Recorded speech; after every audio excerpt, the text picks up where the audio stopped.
Պարոն Վարդանյան, ես հիմա մեջ եմ բերելու քաղաքացիական պայմանագրի կարկառուն ներկայացուցիչներից մեկի խոսքերը, միտքը,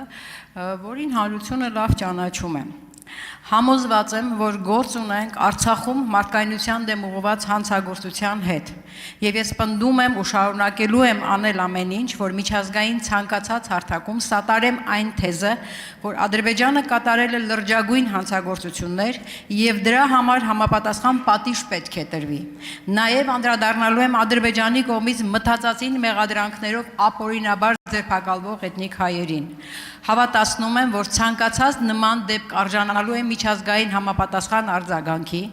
ցանկացած միջազգային հարթակում, որտեղ մենք կհայտնվենք, մենք խոսելու ենք դրա մասին եւ պահանջելու ենք, որ Ադրբեջանի քաղ բանտարկյալների առանց այդ էլ երկար շարքը չհամալրվի մեր հայրենակիցներով։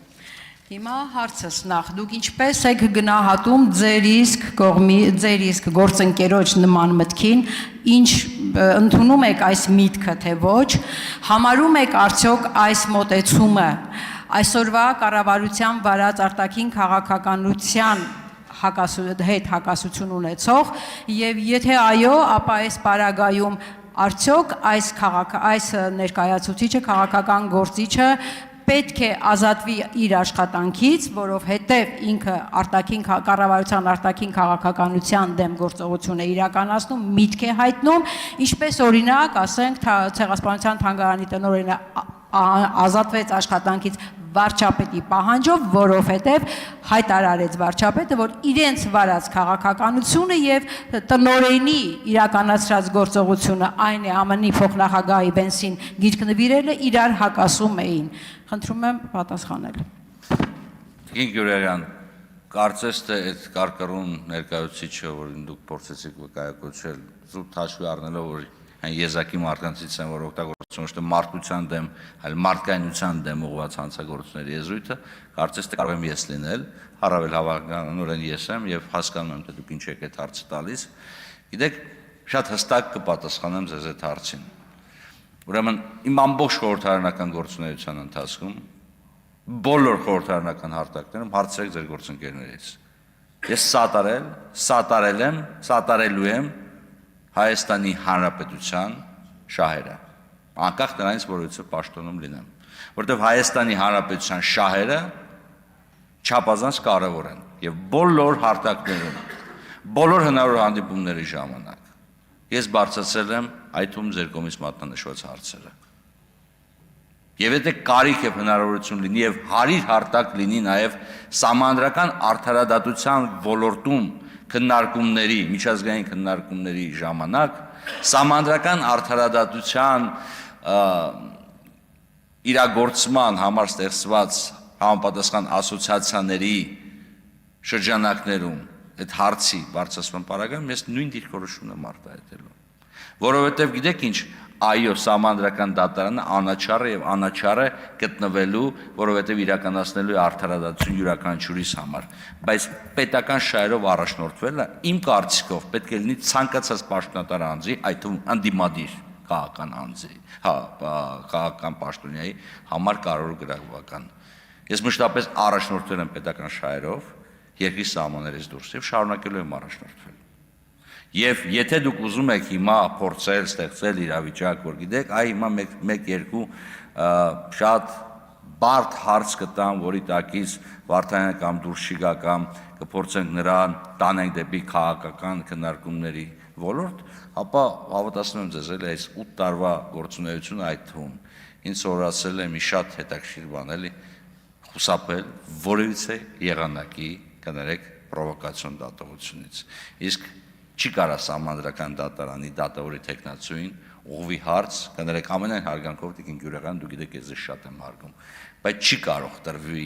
սահմանադրական դատարանի դատավորի թեկնածուին հարց, որը վերաբերում է Հայաստանի Հանրապետության արտաքին քաղաքականությանը, եթե այն չի հետապնդում մեկ պարզ նպատակ, վերջինիս խունից անել կամ կազմակերպել փոքրիկ ընկերական պրովոկացիա։ Այսքանը շնորհակալություն Տիկին Գյուրերյան։ Պարոն Վարդանյան, իհարկե ես էլ ձեզ եմ ճանաչում եւ ես շատ լավ գիտեի, որ դուք հաստատ հիշեք ձեր խոսքերը եւ այդ խոսքերը դուք ապատասխանել եք ինձ Հռոմի ստատուտի ընդունման վավերացման ժամանակ ձեր ելույթով հիշեցնելով ինձ, որ Տիկին Գյուրեղյան եւ Տիկին Լիլիթ Գալստյան դուք դեմ եք քվեարկում ստատուտին, բայց այս գործիքը մեզ պետք է, որպեսզի վաղը մյուս օրը մենք արցախահայության դեմ հանցագործությունների հարցով միջազգային հարթակներում դատական գործ հարուցենք։ Ուր է այդ հարուցած դատական գործը։ Ես խոսում եմ արցախահայության դեմ հանցագործության մասին, որը դուք եք ձևակերպել, ձեր ձևակերպումը։ Եվ հիմա դուք ասում եք, այո, ես Հայաստանի հայկական պետության շահերն եմ պաշտպանելու։ Ես հարցնում եմ, արդյոք Ադրբեջանի իրականացրած գործողությունները այսօր էլ դուք համարում եք Արցախի դեմ հանցագործություն, մարդկության դեմ հանցագործություն, խնդրում եմ, սա ուղիղ պատասխանեք, կապ չունի, դուք հիմա թեկնածու եք, նախկին քպայական եք, որպես անձ, դուք այսօր էլ համարում եք Ադրբեջանի գործողությունները Արցախահայության դեմ, միջազգային հարթակում մարդկության դեմ հանցագործություն։ Տիկին Գյուրեղյան, շարունակում եմ հիանալ ձեզանով անկեղծ, որպես քաղաքական գործչով։ Եվ կասեմ հետևյալը, որ յուրաքանչյուր անձ իր ասած խոսքերի հետ գտնվում է տիրոջ եւ ծառայի փոխհարաբերություններում, գիտեք։ Քանի դեռ դու ոչինչ չես ասել, խոսքը քո ստրուկն է։ Երբ որ դու ասել ես, դու դառնում ես խոսքի ստրուկը։ Եվ ես պետք է ասեմ հետևյալը. Տիկին Գյուրեղյան, ես երբևիցե որևիցե արտահայտությունից չեմ հրաժարվում եւ չեմ կարող հրաժարվել։ Բացի դրանից, դուք հիշատակում եք ընդամենը ձեզ հասանելի պատասխանը ձեր իսկ հարցին, դուք կարող եք օրինակ իմ կողմից հրապարակված թե խորհրդարանում, թե խորհրդարանից առաջ հրապարակումները եւ տեսնեք, որ ես մշտապես շատ բացասաբար եմ անդրադարձել միջազգային հարթակում կատարվող ցանկացած հանցագործությանը։ Բայց զարմանում եմ որոշակի առումով, չգիտեմ, սա Ստոկհոլմյան սինդրոմը ինչ է։ Դուք չեք քվեարկել միջազգային քրեական դատարանի կանոնադրությանը, որը միակ գործիքն է այսօր միջազգային հանցավորության դեմ պայքարելու համար։